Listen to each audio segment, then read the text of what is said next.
sur la ligne bleue au 0820 20 1992. On retrouvera Gilles Boulet tout à l'heure dans la deuxième partie. C'est le créateur et rédacteur en chef du magazine Arrondir ses fins de mois. À 10h-20, on parlera d'un des articles du numéro 60. On parlera d'immobilier jusqu'à moins 80%. Un bon plan emploi avec une association, les Papillons Blancs Savoie-Albertville, qui recrute un kinésithérapeute à mi-temps. C'est Nathalie Vizet, qui est directrice du secteur accompagnement jeunesse, qui sera en ligne avec nous tout à l'heure. Et puis des cadeaux à gagner. On a pensé durant cette période des vacances scolaires de vous offrir aussi des invitations pour le Cirque Pinder. Il sera à Chambéry le vendredi 10 mai à 19h30 au Parc des Expositions. Il y aura 2 places à gagner tout à l'heure. Les experts avec Conscience à vous. Les Alpes, association solidaire en Pays de Savoie pour le crédit et l'épargne des fonctionnaires et agents des services publics. Et puis tous les mois, dans Les Experts, nous recevons notre sexologue, le docteur Rosa Carbaleda, qui est avec nous ce matin. Bonjour docteur. Bonjour Laurent, bonjour à tous.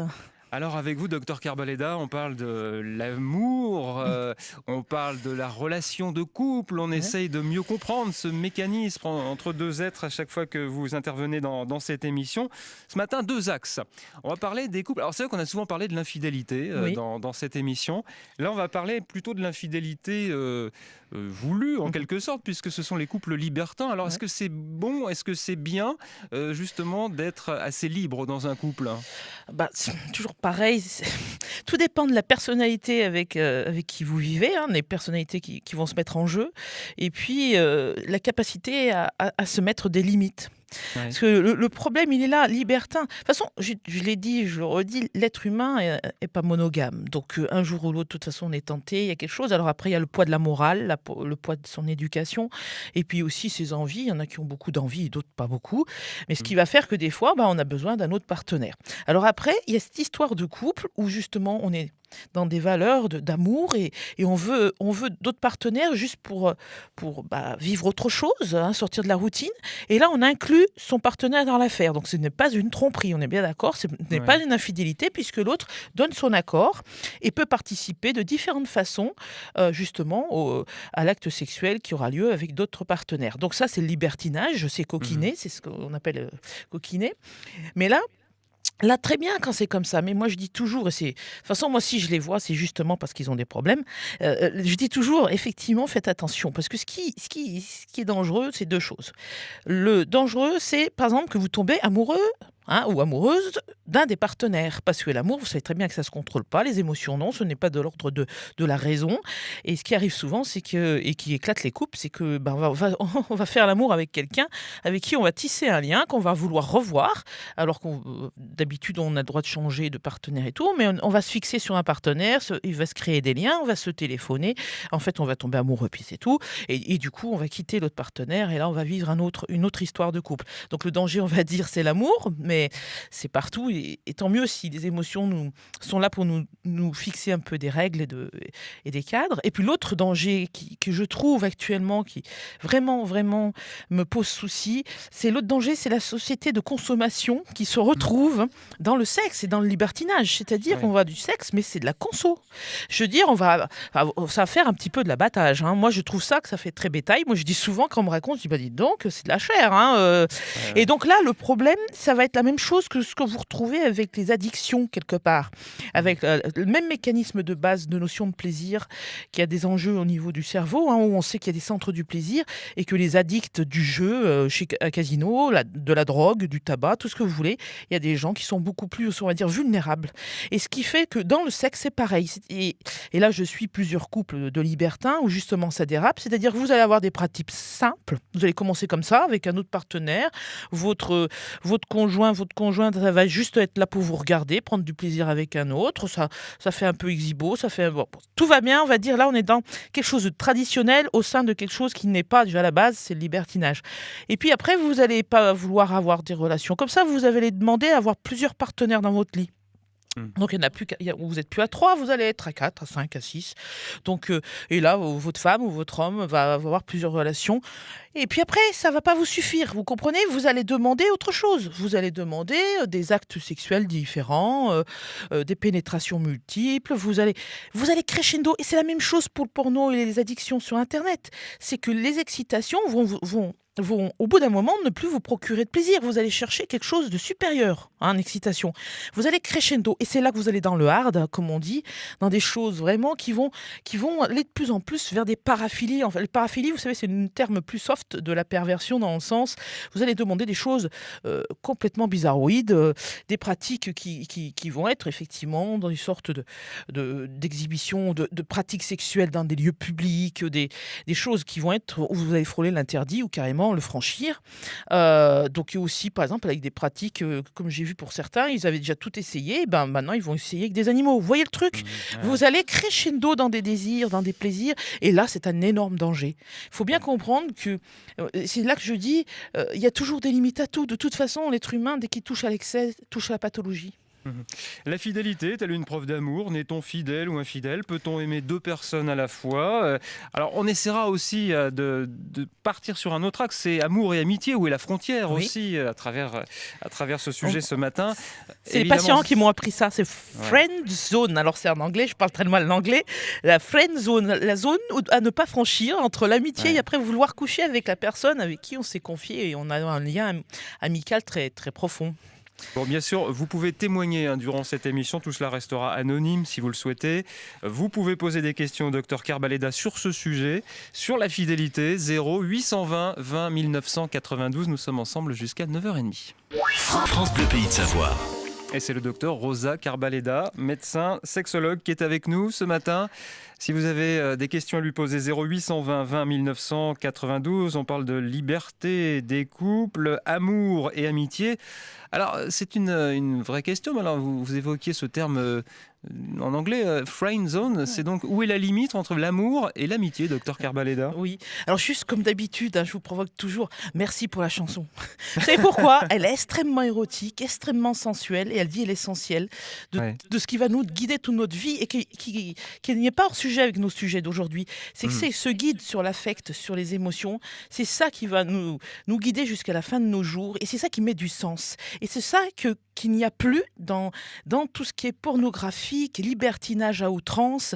N'oubliez pas ce qui nous donne des émotions et de la valeur et du bien-être, parce que ces gens ne sont pas bien, des fois ils sont très mal, c'est d'être toujours dans ce guide d'amour partagé et d'émotions fortes. Et ça, il faut le retenir. Alors pour en revenir maintenant, à part cet aparté là-dessus, effectivement... dans l'amitié et l'amour. Dans l'amitié et l'amour, c'est qu'effectivement, il va se...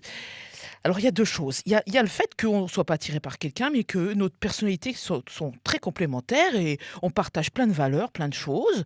On est dans quelque chose, voilà, on a un lien, qui est un lien affectif pour moi, qui est important, c'est amical.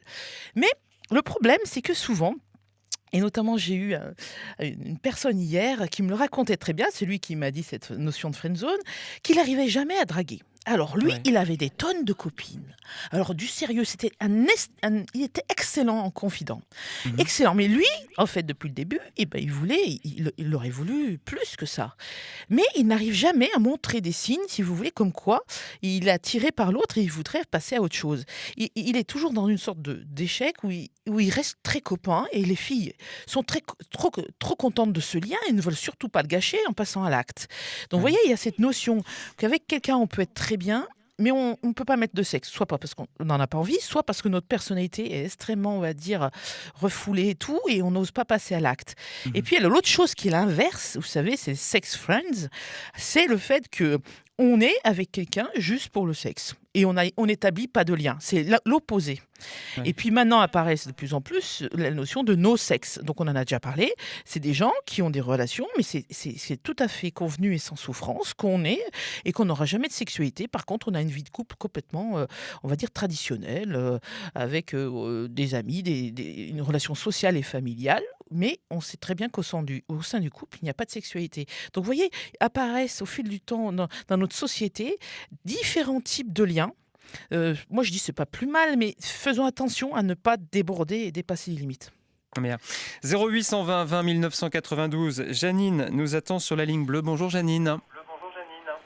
Alors Janine qui doit avoir un poste d'allumé à côté d'elle. Il faut garder le téléphone, là. Oui, restez sur le téléphone, Janine. Coupez la radio si vous le pouvez, le temps qu'on vous a... Ah, faut couper la radio, mais non, faut couper la radio.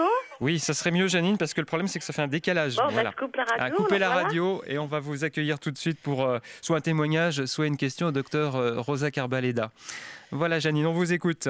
Oui, alors moi, c'est une relation que j'ai depuis 10 ans, mais c'est un pays un peu loin, hein, c'est par téléphone et des voyages. Oui. Et d'un coup, une décision qui l'arrête, sans vraiment le dire, arrêter le téléphone, voilà, brutalement. D'accord, alors, pour expliquer, Janine, vous avez une liaison depuis 10 ans avec un partenaire, c'est ça? Oui, mais c'était un peu loin, puis par voyage. C'est-à-dire, qu'est-ce que vous appelez par voyage? Rencontrer en allant le voir dans son pays. D'accord. Pas en permanence. Pas en permanence. Et alors, est-ce que vous souhaitez poser une question en particulier par rapport à cette liaison? Oui, demander si c'est fréquent que d'un seul coup laisse dire qu'il ne pourra peut-être pas, puis d'un seul coup arrêter le téléphone, couper le téléphone. Bonjour Janine. Oui, vous êtes dans les relations là aussi qu'on trouve de plus en plus parce qu'elles sont particulières et c'est l'internet et le développement de nos moyens de communication qui nous permettent d'avoir des relations, ce qu'on appelle des relations à distance. Alors après, il y en a différentes sortes. Il y en a qui ont des relations à distance que par téléphone, avec effectivement faire l'amour, on va dire par téléphone, par des voix. Et puis il y a ceux aussi qui se voient de temps en temps, soit des week-ends espacés, soit effectivement comme vous, parce qu'ils habitent dans un pays étranger, on se voit pendant les vacances. Donc c'est un lien qui est différent, qui n'est pas, on va dire, qui peut pas se construire aussi fort qu'avec du quotidien, avec une relation plus fréquente, c'est à distance. Le seul souci, et là, voilà, on peut tout imaginer, moi je dis toujours, bon, on peut s'aimer comme ça, les personnes, ça leur convient bien, ils ont chacun leurs autonomies, ils sont tout à fait libres, et puis ils voient que, voilà, ça leur suffit bien. Mais le problème, c'est toujours le même, c'est que, il y a le dicton qui dit loin des yeux, loin du cœur. C'est que le problème, c'est que le lien n'est jamais assez fort et que pendant toutes ces années, voilà, il peut se passer plein de choses. Quand quelqu'un n'est pas là, on peut avoir envie d'autre chose au bout de 10 ans. On peut aussi établir une relation avec quelqu'un d'autre. Et puis, on peut se lasser aussi avec le temps de ne pas voir assez souvent sa partenaire ou son partenaire. C'est difficile, ces liens sont toujours très fragiles de toute façon, mais 10 ans c'est déjà bien. Mais effectivement après, il y a toujours le souci de ne pas savoir pourquoi et qu'on soit avec une relation particulière comme la vôtre, comme avec des relations plus traditionnelles. C'est tellement dur, moi je dis toujours aux gens, ayez au moins la franchise, ou voilà, dites franchement les choses parce que l'autre peut repartir, même si ça fait mal, l'autre peut se construire. Et quand on ne sait pas trop pourquoi on nous quitte, pourquoi tout d'un coup ça s'arrête, ça fait mal, mais surtout on rumine, on est là-dedans et on va culpabiliser. On va se poser des tonnes de questions. Janine, je vous conseille fortement, c'est de pas trop, si vous avez plus de nouvelles et si ça se passe comme ça et que c'est un point final, de construire déjà, travailler sur la séparation et de ne pas ruminer trop de choses et passer après à d'autres choses. Oui, mais c'est dû aussi à la situation de famille qui fait qu'il ne peut pas la quitter à cause des événements de famille. Oui, il y a toujours plein de raisons. Oui, il y a des raisons qui sont. Moi, je vois des gens qui sont dans des pays, dans des cultures, avec des relations comme la vôtre. Et c'est pas possible de venir dans le pays de l'autre. Il y a des gens qui sont dans des situations extrêmement hermétiques. C'est difficile. On peut aimer quelqu'un, mais au bout d'un certain temps, on s'épuise parce que on lutte contre les traditions, contre sa religion. Voilà, oui, je comprends. Ouais. Il y a des situations qui sont comme ça. C'est jamais par hasard. Je vous ai toujours dit sur les ondes et même dans mon cabinet, je vous dis, il y a rien qui est par hasard. C'est que des fois, c'est pas possible, effectivement. Merci en tout cas, Janine, d'être intervenue ce matin sur l'antenne de France Bleu. Bon courage. Merci. Au revoir. Au revoir. France Bleu. Christophe Lemaître et Alexis Pinturo, deux champions qui vivent au centième de seconde près, révélation sur les secrets de leur performance. Une nouvelle tendance urbaine, un passeport pour l'intégration, découverte du body art avec les athlètes de rue. Quand les seniors roulent les mécaniques jusqu'à plus soif, le sport du troisième âge, cure de jouvence ou danger pour la santé. Le sport, c'est bien fait, ses excès, enquête de région, vendredi à 23h sur France 3. France 3, vous êtes au bon endroit.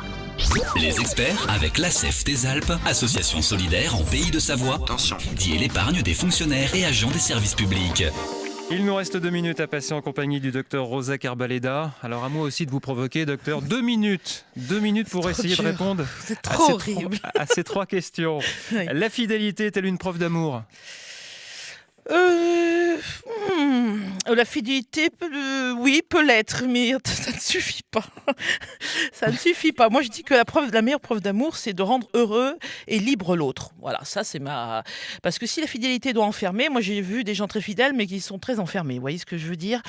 Ils n'ont pas le droit de sortir, ils sont fliqués, les SMS sont lus, parce que l'autre est dans une forme d'emprise et de possessivité démesurée. Moi, je dis que voilà, la meilleure preuve d'amour, c'est d'être libre, que l'autre ait le droit de sortir sans que vous soyez vous êtes inquiet qu'il va coucher tout de suite. Il y a des gens qui sont fondamentalement, je veux dire, fidèles et uniques. Quand ils aiment à fond, quoi. Ils n'ont pas besoin d'aller voir ailleurs. Et d'essayer de rendre heureux, c'est la meilleure façon pour que l'autre n'aille pas voir ailleurs. Je vous ai dit, il n'y a pas de hasard. Les personnes qui trompent, les personnes qui sont dans du libertinage un peu bizarroïde, enfin, il y a une certaine insatisfaction de vivre en couple, hein, et leur sexualité, même la vie de tous les jours. Donc moi je dis, la meilleure façon d'être épanoui, c'est rendre l'autre heureux. Ouais. N'est-on fidèle ou infidèle ? Vous dites on est ou on est on est N'est-on du verbe naître ? Naître, voilà. Oui. Moi je dis qu'on est infidèle à la base, puisqu'on n'est pas monogame. Oui. On n'est pas monogame. Comment voulez-vous vous êtes avec quelqu'un, mais attendez, les autres, vous les voyez pas ? Il y en a qui sont pas mal, il y en a qui peuvent vous attirer de différentes façons, et puis parce qu'on peut tomber amoureux ou amoureuse de personnes différentes. Il suffit qu'elles aient des personnalités complémentaires. Voilà, une va vous apporter par exemple de la sécurité, avoir des valeurs, voilà, ou même des mêmes idées ou des idéologies religieuses, n'importe quoi. Vous avez quelqu'un qui vous apporte quelque chose, ça vous comble.